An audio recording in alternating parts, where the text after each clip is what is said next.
Hello my dear friends, how are you doing? How are your things? Жағдайларыңыз қалай? Саламатсыз? My name is Ақмарал Кеңесқызы and I'm an English teacher. Today we are going to learn about how to say in English time. Бүгін біз, менің аты жөнім Ақмарал Кеңесқызы, бүгін біз деген ағылшын тілінде қалай уақытты айтуымыз керек, соны үйренетін боламыз. Енді бір жақсы қазақ тілінде және ағылшын тілінің уақыты бір-біріне ұқсас орыс тіліне қарағанда, орыс тілі үйренушілерге кішкене түсініксіздеу болып келеді. Сондықтан сіздердің бақыттарыңызға орай қазір біз ағылшын тіліндегі уақытты айтуды үйренеміз және ол оңай. Сондықтан көп практика жасасаңыздар, тез үйреніп кетуге сіздерде мүмкіншілік бар. Біріншіден, сағат неше дегенді айтсақ. Айтпақшы, біздің сабағымызды бастамас бұрын подписка, лайк және комментарийді қалдыруды ұмытпаңыз. Маған сіздердің лайктарыңызда, комментарийіңізді маңызды екенін ұмытпаймыз. Так, let's continue.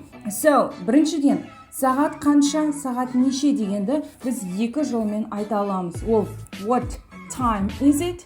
Немесе what's the time? What's the time? Да, мен сіздерге осы the дыбысы бойынша мен тағы да сабақ беретін боламын. What's the time? Сағат қанша деген. Екеуі абсолютно бірдей аударылады. Сағат қанша деп аударылады. What time is it? And what's the time? What's the time? What's the time? Енді қалай жауап береміз? Егерде сіз қазір адам сөйтіп сағат қанша деп сұрайтын болсаңыз, сізге егерде сағатты айту керек болатын болса, оның структурасы кішкене басқаша. Ол былай басталады. It's бұл деп аударылады, бірақ біз оны қазақ тілінде аудару міндетті емес, яғни бұл мысалы сағат 3:30 деп, бұл 3:30 деп айтып керек емес, бірақ ағылшын тілінде бізде сөйлеу міндетті түрде it's деген сөзден басталу керек.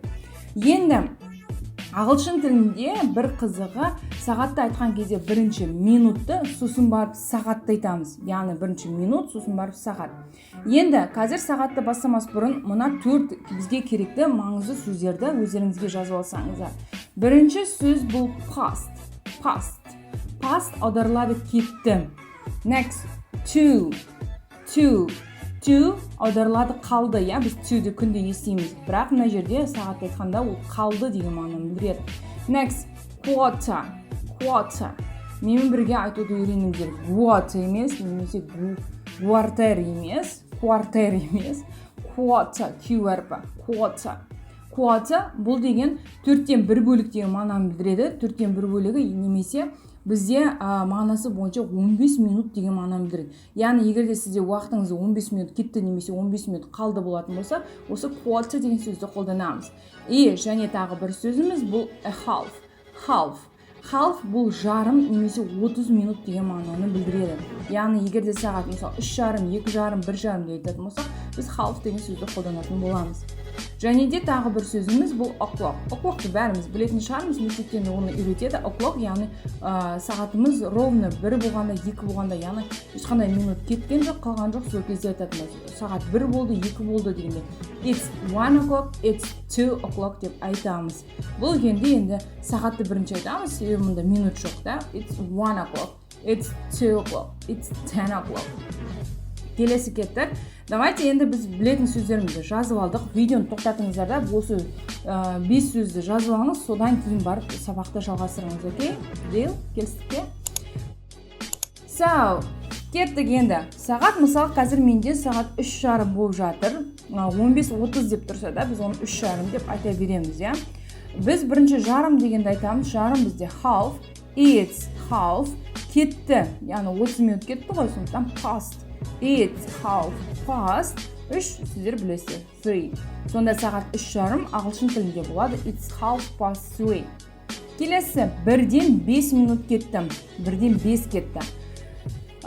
Бізде бірінші it's-тан бастаймыз. 5 бізде 5. Және де кетті. It's 5 past 1 алтыншы 1. It's 5 past 1. 1-ден 5 кетті деген мағынаны білдіреді. Келесі 2-ден 15 кетті деп айтайық. It's, міндетті түрде it's-тан бастаймыз. Содан кейін бізде 15 минут дегеніміз бұл quarter. It's quarter кетті past. It's quarter past 2. It's quarter past 2. Оңай, иә? Егер де сіз тек қана осы 5 сөзді, 5 o'clock дегенде оны сіз білеміз, маңызды 4 сөзді жаттап алсаңыздар, болды, ары қарай уже оңай болып кетеді. Келесі енді қалды деген мен айтайын. Мысалы, менде 7-ге 25 қалды деп айтқым келеді. It's 25, ағылшын тілінде 25. It's 25, қалды to. It's 25 to 7-ге. Яғни сағатыңыз сізде 6:35 көрсетіп тұрады, 7-ге 25 қалды. It's 25 to 7. Оңай, иә? Келесі кеттік, тағы бір мысал келтірейік. 11-ге 15 қалды.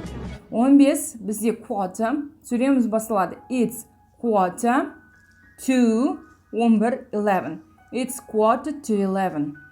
11-ге 15 қалды. Тағы бір келтірейік. 8-ге 5 минут қалды.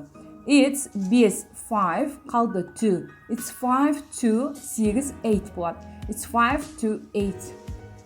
Оңай, солай ғой. Енді мына жерде бірнеше нюанстарды айтып кетсек болады. Егер де менде мысалы сағат қазір 32 кетіп жатыр, я, уже 2 минут кетті. Яғни мен ровно айтқым келеді. Менен сұрап тұрған адамда мен ровно, точно, нақты айтқанды жақсы көремін. Сондықтан мен айтқым келеді 3:32 деп айтқым келеді, да? 3-тен 32 минут кетті деп. Егер де сіздің уақытыңыз 32, 7, 5 емес, 7, 3, немесе 14 деген сияқты минут болып жатыр, сіз өзіңіздің нақтылығыңызды көрсеткіңіз келеді, онда кезде 5, 10, 15, 20, 25-тен басқалардың бәріне біз minutes деген сөзді қолданамыз, яғни минут дегенді. Мысалы, менде қазір 33 минут кетті. It's 33, 33. It's 33 minutes past 3. Көрдіңіздер, да? 3-тен 33 минут кетті деп айтым. It's 33 minutes past 3. Немесе, мен айтам, шамамен 3:30 болды. Шамамен деп айтатын болсам, біз онда about деген сөзді қолданамыз. Біз білеміз, about бізде туралы деп аударылады, бірақ сонымен қатар шамамен деген, жуық шамамен деген мағынасы бар. Енді мен айтамын, шамамен сағат 3:30 деп. It's about 30, half past, кешірім сұраймын. It's about half past 3. Шамамен 3:30 деген мағынаны білдіреді. Немесе, енді тағы бір мысал келтірейін. Мысалы, сіз сағатты қарайсыз, сағат 1-ден 3 кетіп жатыр.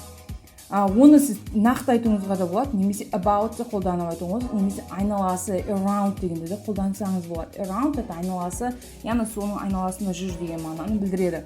Мысалға келтірейік, мен 1-ден 3 кетті дегенді айтамын. Бірінші нақты айтамын. It's 3 кетті. 3 міндетті түрде minutes деген сөзді қолданамын. It's 3 minutes past 1. It's 3 minutes past 1. Яғни 3 минут кетті 1-ден деген мағынаны білдіреді. Енді келесі мен айтам. Шамамен 1 болды деп. It's about 1 o'clock. It's about 1 o'clock. Яғни шамамен 1 деп.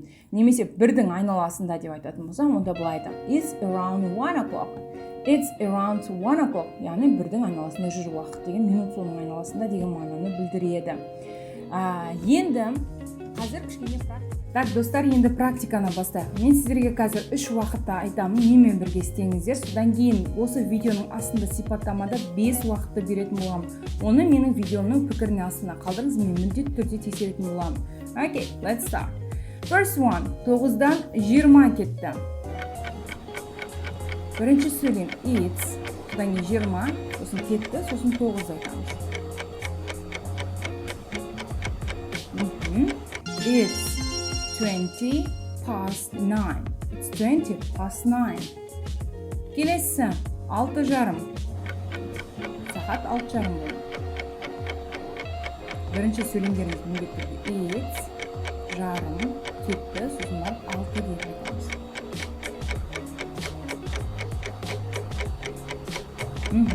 It's half past 6. Great job. Next. Және соңғы біреуі, бұл 12-ге 15 минут қалды. Біз айтамыз, it's 15 минут қалды 12-ге.